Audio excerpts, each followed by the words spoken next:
First year, first sight. The University of Lagos was a city within a city. Thousands of young Nigerians from every corner of the country. She hasn't called. You're not picking. Converging in pursuit of tomorrow.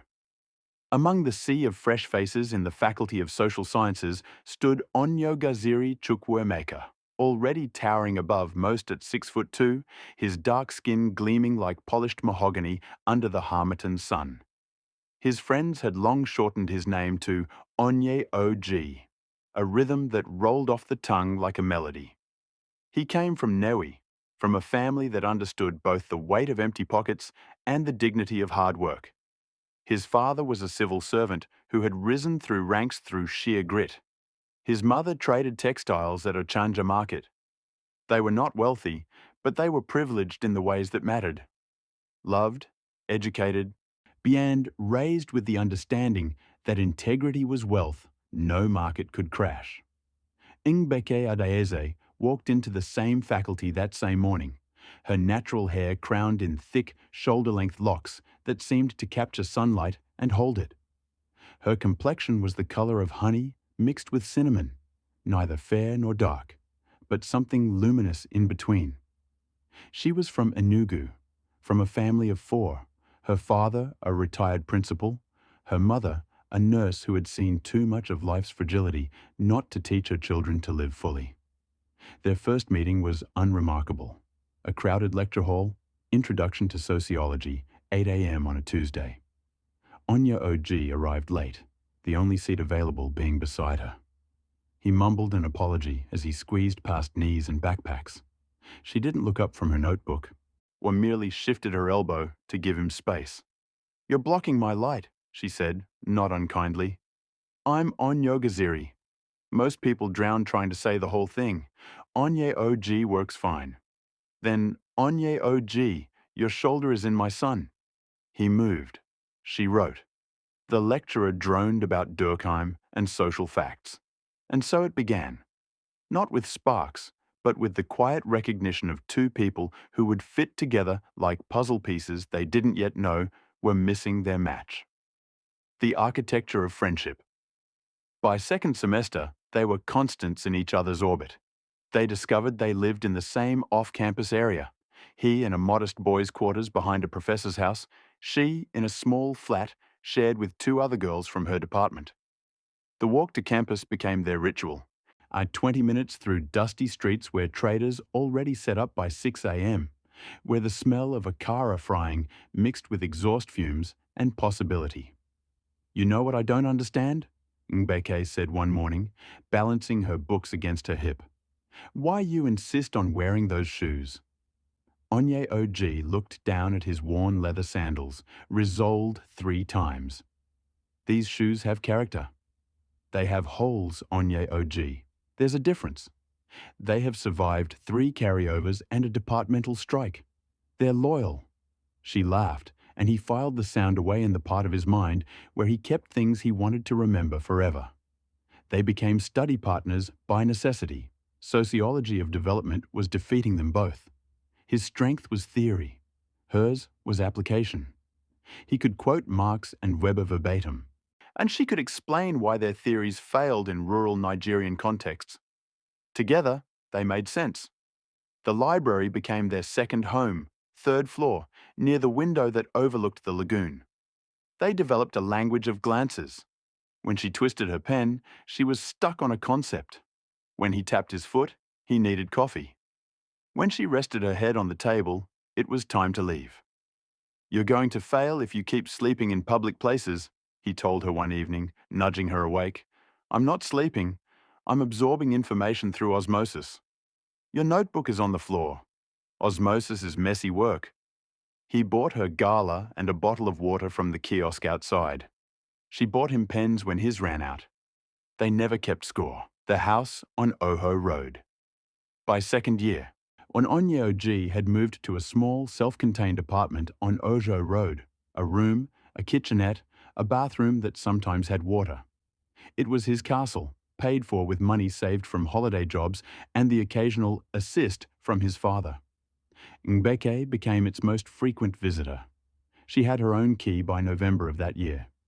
For emergencies, she insisted, though the only emergency seemed to be her inability to remember her own copy of their shared textbooks. Their routine became sacred. She would arrive after her Friday classes, sometimes with groceries, sometimes with just herself. He would be cooking. He had learned from his mother that a man who couldn't feed himself was a man incomplete. His specialties were simple: jollof rice with too much pepper, beans and plantain, a goosey soup when he could afford goat meat. "You cook like someone who learned from a book," she observed, watching him measure salt with mathematical precision. "I learned from a book, my mother's book. She wrote her recipes for me when I left home. That's actually sweet, Onye OG. Don't tell anyone. I have a reputation as a hard man to maintain." They ate on the floor, plates balanced on their laps, watching Nollywood films on his small laptop. She criticized the plot holes. He defended the cultural significance. They agreed that the cinematography was improving. Sometimes they studied in silence, she on his only chair, he on the bed, both surrounded by towers of books and notes. Sometimes they talked until 2 a.m. about their families, their fears, their dreams of lives larger than their current circumstances. "I want to build something," he told her once, eyes staring at his ceiling where a water stain looked like a map of Africa. "Not just make money. Build. Schools, maybe. Community centers. Things that last after you're gone. You're ambitious for someone who wears sandals with holes." "The holes remind me I have work to do." She looked at him then, really looked, and felt something shift in her chest, a tectonic plate of emotion moving beneath the surface of their friendship. She ignored it. They were friends. Good friends. Best friends, even. Nothing more. The language of almost third year brought changes. They moved from theory to practice, from classrooms to fieldwork. Onye OG interned at an NGO focused on rural development. Ngbeke worked with a women's cooperative in Yaba. They were busy, stretched thin, yet still they found each other. Sunday evenings became theirs. No phones, no books, just music and conversation. He introduced her to Fela, to Ebenezer Obey, to the high-life records his father had loved. She brought him Asa, Bez, the new voices of their generation. They danced in his small room, awkward and laughing, her head on his shoulder during the slow songs. "You're too tall," she complained, her face pressed against his collarbone. "You're too short. We can't both be right. I'm exactly average height. You're the anomaly. And yet you keep coming back. Someone has to supervise your cooking." It became a joke between them, this insistence on friendship in the face of evidence to the contrary. Her friends saw it first. "Ngbeke, that boy is not your friend," her roommate Chidinma said one evening, watching her dress for another Sunday at Onye OG's. Friends don't smile at their phones when you text. We're just close. Close is for relatives. That man is in love with you. You're seeing things. I'm seeing you wearing your good perfume to go study." She denied it to everyone, even to herself. But the truth lived in the details. How she saved the crust of her meat pie for him because she knew he liked it. How she memorized his coffee order, black, 2 sugars, never stirred. How she felt wrong when days passed without hearing his voice. His friends saw it too. "Bro, when are you going to claim that girl?" his friend Emeka asked during a rare night out. The bar was loud, filled with students spending money they didn't have on beer they didn't need. "Claim what? Ngbeke is my friend." "Your friend who sleeps in your house? Who cooks in your kitchen? Who you haven't looked at another girl since you met?" "I look at other girls." Looking and seeing are different things, Onye OG. That girl has your whole attention. Has for years. She's not interested in me like that. Did you ask? He didn't answer. He couldn't explain the fear that putting words to his feelings might break the only thing he couldn't bear to lose. So they continued in their dance of almost.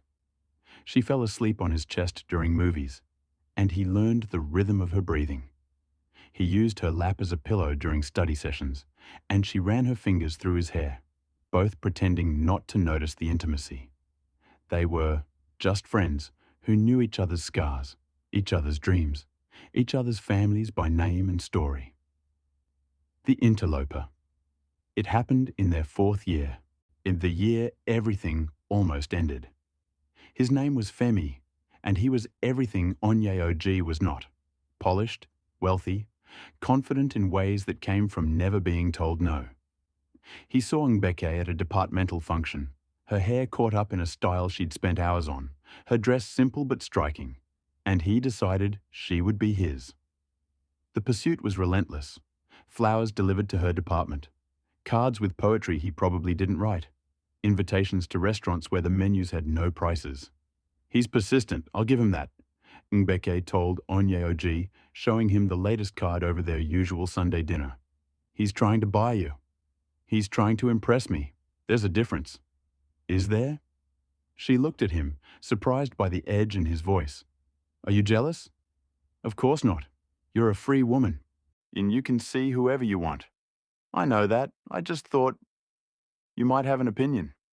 My opinion is that he doesn't know you. He knows what you look like, not who you are. And you do? I know you hate mushrooms, but love pepper soup. I know you cry at wedding receptions, but never at funerals. I know you talk to your mother every Sunday at exactly 4 p.m., and you feel guilty when you miss it. I know you want 3 children, but are terrified of childbirth. I know. He stopped, suddenly aware of how much he had revealed.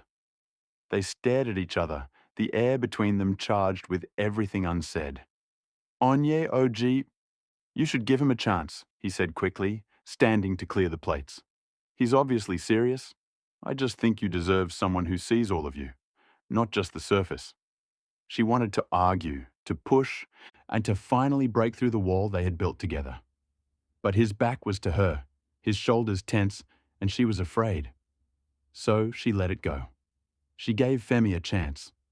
Not because she wanted him, but because Onye OG had told her to, and she was angry enough to punish them both. The drift. The changes were gradual, She hasn't then called. sudden. Fewer calls. Where they used to speak 3 times You're daily, not picking. now it was once, then every other day. Her Sundays became Femi's. Dinners at places with valet parking. Conversations about investments and European vacations. She told herself she was being fair, giving this man the attention he deserved. Onye OG felt each absence like a physical wound. He threw himself into work, into his final project, into anything that would stop him from driving to her flat and demanding she choose. But he had no right to demand. He had been the one to push her away. His friends watched him deteriorate. You're a fool, Amika told him bluntly. They were at their usual bar, but Onye OG wasn't drinking. He couldn't afford to lose control. A stubborn, proud fool. That girl is drowning in a relationship she doesn't want because you told her to swim. She's happy. She's performing happiness. There's a difference. I can't just... You can. You should. Go to her. Tell her. What's the worst that happens? She says no? At least then you know. This slow death you're doing is worse than any rejection. He didn't go that night, or the next, but the seed was planted, and it grew in the darkness of his loneliness. The breaking point came on a Tuesday. He saw them at the same bar where he and Ngbeke used to sit. Femi's hand possessive on her back, her smile tight and polite. She saw him too, her eyes widening, but he turned away before she could wave, before she could pretend everything was normal. He left. He walked for 2 hours through streets that had become foreign, past the market where they bought tomatoes together, past the cinema where they had seen their first movie, past the church where she had once dragged him for Christmas service. Every corner held a memory. Every memory held her. That night, he called her. For the first time in weeks, his voice on her phone. Onye OG? Why him? What? Of all the men in Lagos, why him? He doesn't make you laugh. I've watched you with him. You're quiet, you're careful, you're someone else. Why? A long pause. You told me to give him a chance. I was an idiot. I was scared. I'm still scared. Ying Beke. But I can't watch you disappear into a life that doesn't fit you. Then what do you want, Onye Oji? What do you actually want?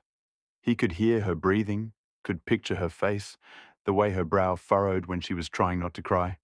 I want you to be happy. I want to be the one who makes you happy. I want... He stopped, the words too large for his throat. I want you to come home. She didn't answer. For a moment, he thought he had lost everything. Then, I'll see you Sunday.